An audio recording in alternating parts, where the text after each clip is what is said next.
مفتی طارق مسعود special. تو یہ میں اس لیے عرض کر رہا ہوں کہ جب بہت زیادہ پریشانیاں آیا کریں، سب کچھ ٹھیک نہ ہو، تو یہ بھی ٹھیک ہے۔ یہ بھی کیا ہے؟ اسی سے اللہ آپ کے لیے خیر پیدا کرے گا۔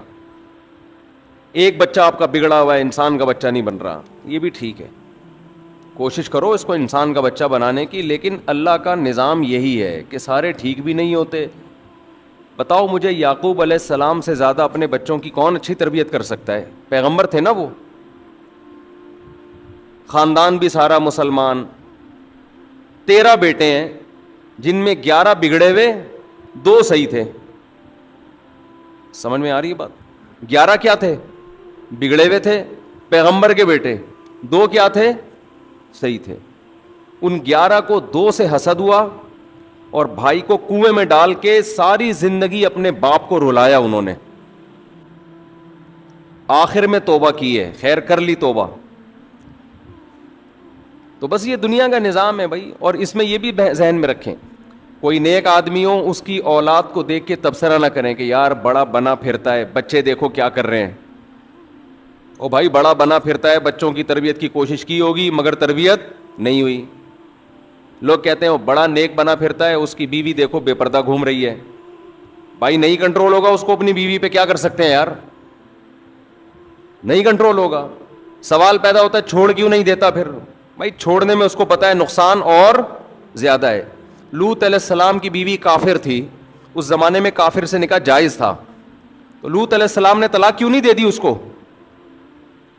نوح علیہ السلام کی بیوی کافر تھی، سوال پیدا ہوتا ہے اس کو نوح علیہ السلام نے طلاق کیوں نہیں دے دی؟ ہم یہ سوال جب نوح علیہ السلام سے پوچھیں گے تو ان کے پاس آنسر ہوگا، بھئی کافر ہے لیکن بچوں کو پالنے کے لیے میرے پاس اس کے علاوہ کوئی آپشن بولو نا نہیں۔ ایک عورت کافر ہے، بے پردہ ہے، بچوں کے لیے ماں تو ہے نا، تو آپ کو بچوں کے لیے ماں چاہیے، یہ آپ کی نظر میں ترجیح ہوتی ہے کہ سگی ماں ہے، اس کے علاوہ کوئی اور اس طریقے سے پال نہیں سکتا۔ بہت ساری مصلحتیں ہوتی ہیں۔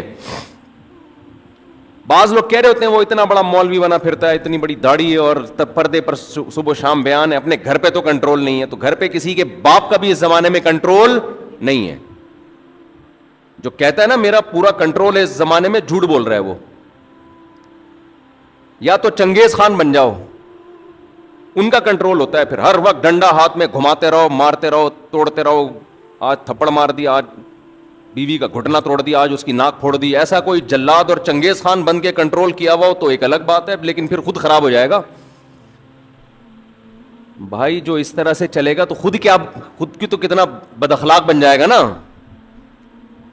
تو اپنے آپ کو بد اخلاق بنانے سے بہتر یہی ہوتا ہے کہ انسان کہتا ہے تھوڑی سی اس کی بھی مان لو۔ ہاں یہ ہے کہ بالکل ہی گھر کو آزاد چھوڑ دینا یہ ٹھیک نہیں ہے، کوشش پوری کرے انسان، تھوڑا بہت روب بھی ہو، تھوڑی بہت سختی بھی ہو، لیکن یہ ساری چیزیں اعتدال سے ہوتی ہیں، ایک حد تک ہوتی ہیں، اس کے بعد آدمی ہتھیار ڈال دیتا ہے، تو بھائی ایسے کی تیسی۔ پھر وہ یہ دیکھتا ہے بڑا نقصان کس میں، چھوڑنے میں بڑا نقصان ہے یا رکھنے میں بڑا نقصان ہے۔ بعض دفعہ رکھنے میں بڑا نقصان ہوتا ہے تو چھوڑنے کا مشورہ دیا جاتا ہے، بعض دفعہ چھوڑنے میں بڑا نقصان ہوتا ہے تو پھر چھوٹے نقصان کو برداشت کرنے کے لیے رکھنے کا حکم دیا جاتا ہے۔ سمجھ میں آ رہی ہے؟ اسی کو بیلنس کہتے ہیں، اعتدال۔ یہ جو بہت سے لوگ بڑے فنٹر بنے پھرتے ہیں نا کہ ہمارا ہر کام ٹھیک ہوتا ہے، یہ جھوٹ بولتے ہیں۔ میں اکثر ایک واقعہ بیان کرتا ہوں، ایک مدرسے کے استاذ تھے، وہ ان کا ریکارڈ آیا میرے سامنے کہ 15 سال یا پتہ نہیں 20 سال میں ایک دفعہ بھی ان کا کلاس کا ناغہ نہیں ہوا۔ رہتے یہاں تھے، مدرسہ کہاں تھا؟ کلفٹن میں۔ نارتھ کراچی سے ڈیلی کلفٹن جاتے مدرسے میں پڑھانے کے لیے، صرف جمعے کے دن چھٹی ہوتی۔ 12 یا 15 سال میں ایک ناغہ بھی بولو نہیں ہوا، اور ایک دن بھی لیٹ نہیں ہوئے۔ مجھے جب بتایا گیا میں نے کہا بہت اچھا، ماشاءاللہ، یہ ان کے مستقل مزاج ہونے کی بہترین علامت ہے، لیکن یہ کامیاب انسان ہونے کی بالکل بھی علامت نہیں ہے۔ یہ اس کی تو علامت ہے کہ ان کو اس مستقل مزاجی پہ ایوارڈ ملے کہ یار ان کے اندر یہ ایبلٹی ہے کہ اگر کوئی یہ کام مستقل مزاجی سے پراپر کرنا چاہیں تو یہ کر سکتے ہیں، شاید میں اور آپ نہ کر سکیں۔ ہم تھوڑے دنوں میں تھک جائیں گے یار, اب ایک ٹولہ تو بنتا ہے نا, اتنے دن ہو گئے, کچھ تو بہانہ کرو. مستقل مزاجی کی دلیل ہے, اس پہ ایوارڈ ملنا چاہیے, لیکن کامیاب انسان ہونے کی دلیل یہ اس شخص سوسائٹی میں سروائیو نہیں کر سکتا. وجہ اس کی ہے کہ جب آپ شادی شدہ ہیں, آپ کے بچے بھی ہیں, کراچی کے حالات اس زمانے میں ہڑتالیں بھی ہو رہی ہیں, پتھراؤ بھی ہو رہے ہیں, جلاؤ گھیراؤ بھی ہو رہا ہے, بندے اغوا بھی ہو رہے ہیں, آپ کو کلاس کا اتنا ہوا بنا لیا آپ نے, بچے کی ٹانگ ٹوٹی ہوئی آپ نے کلاس میں. بھائی اس دوران ہوا ہوگا نا کچھ نہ کچھ, اچانک بیگم کی طبیعت خراب ہو گئی ہوگی, ہاسپٹل لے کے جانا ہے, نہیں جی میں نے ریکارڈ قائم کرنا ہے, مدرسے کا ناغا نہیں ہو سکتا. بیگم صلواتیں سنا رہی ہوگی, ان کو اپنا مدرسہ مجھ سے زیادہ پیارا ہے. کبھی بچوں کو ایمرجنسی ہو جاتی ہے, کیا خیال ہے, کوئی بچہ گر گیا چھت سے یا کچھ مسئلہ ہو گیا, نہیں بھائی مجھے کیا پیارا ہے, مدرسے میں ناغا نہ ہو. تک جو فطرت ہے نا, فطرت وہ آپ کے حساب سے اپنے آپ کو مینیج نہیں کرتی ہے, آپ کو اپنے آپ کو فطرت کے حساب سے مینیج کرنا پڑتا ہے. فطرت کے اصول کبھی نہیں بدلیں گے. فطرت یہ چاہتی ہے کہ آپ کے بچے بیمار بھی ہوں, ٹھیک بھی ہوں, مرے بھی, اللہ بچائے موت سے, مرتے تو الحمدللہ کم ہے اور اللہ بچا کے رکھے, سب کو زندگیاں دے, لیکن بیماری تو ہے نا. فطرت چاہتی ہے آپ کے بیگم کا موڈ بھی کبھی آف ہو, خام خامے کھوپڑی گھومی ہوئی ہو اس کی بلا وجہ, یہ بھی نیچر کا حصہ ہے, خوب سمجھ لو. لوگ سمجھتے ہیں ہماری بیگم کا آج پتہ نہیں کیوں موڈ خراب ہے, تو وہ ٹینشن میں جاتے ہیں. ٹینشن میں نہیں جاؤ, بلا وجہ موڈ خراب ہونا یہ بھی نیچر کا کیا ہے, ایک حصہ. اس کا خام خامے موڈ خراب ہوگا, کوئی وجہ سمجھ میں نہیں آئے گی. اس کو انجوائے کرو کہ الحمدللہ میری بیوی نارمل ہے, آج بلا وجہ ٹینشن لے کے بیٹھی ہوئی ہے. سمجھ رہے ہو, کیونکہ جو شادی شدہ نہیں, تجربہ نہیں ہوتا, وہ پھر پریشان ہوتے ہیں, یار ابا کا کبھی ہم نے بلا وجہ موڈ خراب نہیں دیکھا, اماں کا نہیں دیکھا, بیگم کو کیا ہوا. تو یہ ہے. تو اس کا طریقہ یہ کہ ٹائم گزارو, انشاءاللہ جیسے بلا وجہ موڈ خراب ہوا بغیر کسی وجہ کے ٹھیک بھی ہو جائے گا. لیکن اگر آپ اس کو دل پہ لے کے بیٹھ گئے تو پھر معاملہ اور خراب ہوگا. خیر, تو اب بتاؤ میرے بھائی, بیگم کی طبیعت بھی خراب ہوئی ہوگی, خود اپنی طبیعت بھی خراب ہوئی ہوگی, ڈاکٹر نے ریسٹ کا مشورہ دیا ہوگا, لیکن انہوں نے 15 سال کا ریکارڈ قائم کر کے گینز بک آف ورلڈ میں اپنا نام شاید لکھوا دیا. تو اس قسم کی جو روٹین جن لوگوں کی ہوتی ہے وہ ایک نارمل لائف نہیں گزارتے. یہ بیلنس لائف نہیں ہے. بیلنس یہ ہے کہ نہ آپ بلا وجہ ناغے کریں, لیکن جب آپ یہ دیکھیں کہ آپ کے دو کام آپس میں ٹکرا رہے ہیں تو الاہم فالاہم, جو زیادہ امپورٹنٹ ہے اس کو ترجیح دیں, جو کم امپورٹنٹ ہے اس میں نقصان کر لیں. اس میں کیا کر لیں, نقصان کر لیں. تو میں یہ عرض کر رہا تھا کہ اسلام کی نیچر میں بیلنس ہے. دو انتہائیں ہیں نا, دو انتہائیں. ایک ہمارا جو لبرل طبقہ ہے وہ تو انتہا تک پہنچا ہوا ہے, اس کو تو جو دیکھیں جو مذہب کو نہیں مانتا اس کا تو بیڑا غرق ہے. بیڑا اس لیے غرق ہے, اس کم وقت کو تو یہی نہیں پتا کہ صحیح کی ڈیفینیشن کیا ہے اور غلط کی ڈیفینیشن کیا ہے. ایک ایتھیسٹ ہے مشہور, یوٹیوب پہ بڑا مشہور ہے, اس سے کسی نے سوال پوچھا, سوال تو ذرا بےہودہ سا ہے لیکن بات سمجھانے کے لیے اب اس کے علاوہ کوئی مثال میرے پاس ہے نہیں.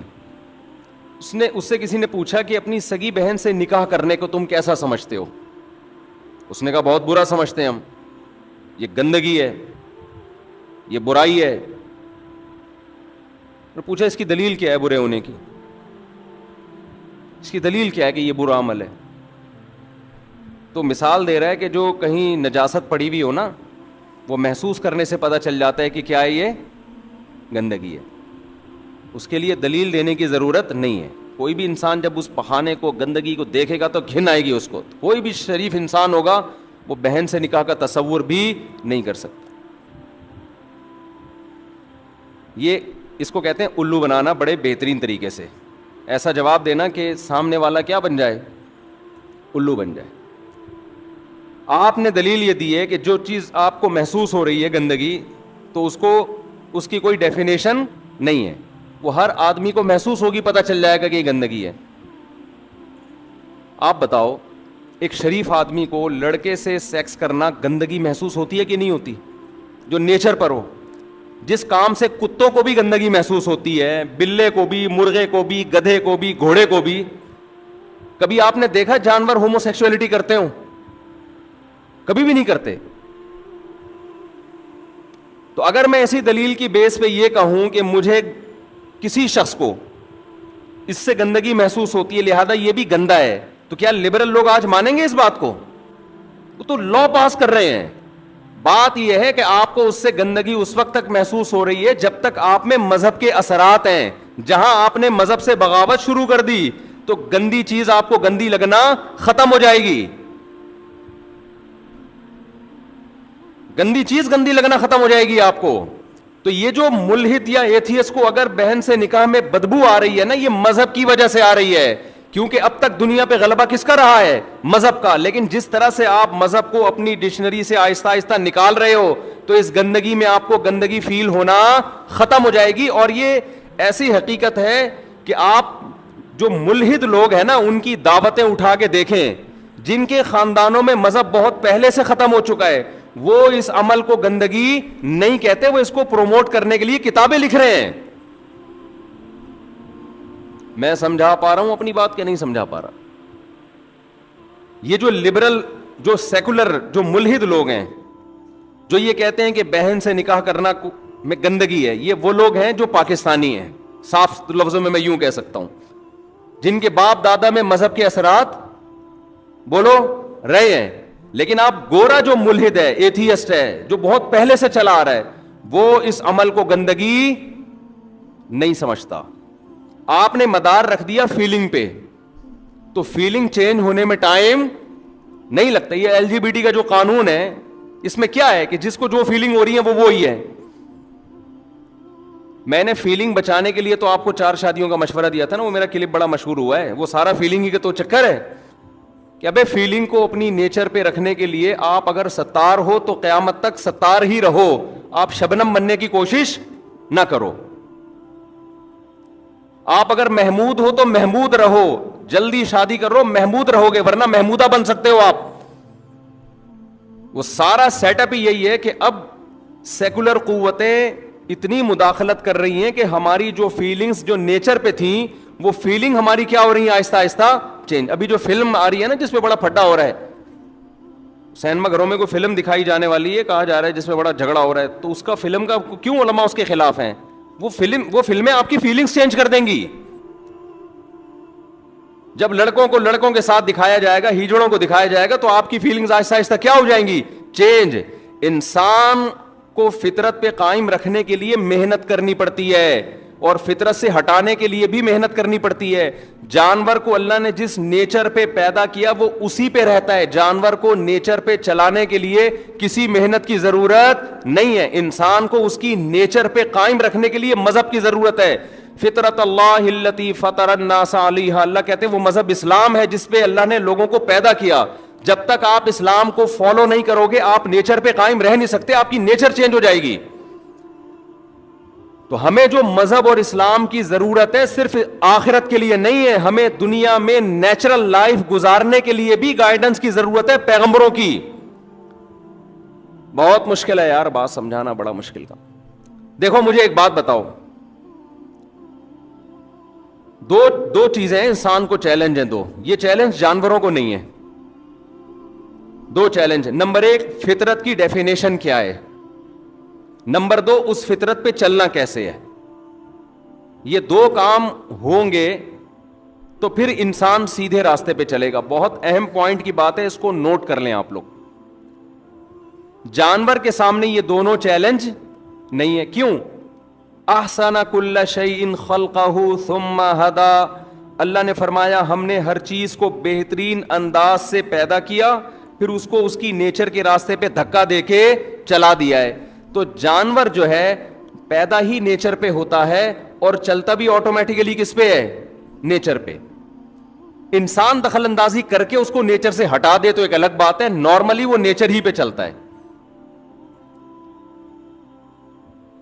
تو جانور کو یہ سمجھنا کہ نیچر کیا ہے تاکہ میں اس پہ چلوں, جانور کو اللہ نے اس ٹینشن سے بولو بچا لیا, اس کو بچا لیا اللہ نے اس ٹینشن.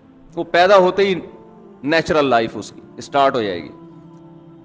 شیر کو پتا ہے میں نے کیسے غاروں میں رہنا ہے, شکار کیسے کرنا ہے, کچا گوشت ہی کھانا ہے, کھیرے ملا کے فائبر کے چکر میں اپنے پیٹ کا بیڑا غرق. ہم تو کچا گوشت یا پکا کے بھی کھانا شروع کریں تو آنتوں کا کی ایسی کی تیسی ہو جاتی ہے نا.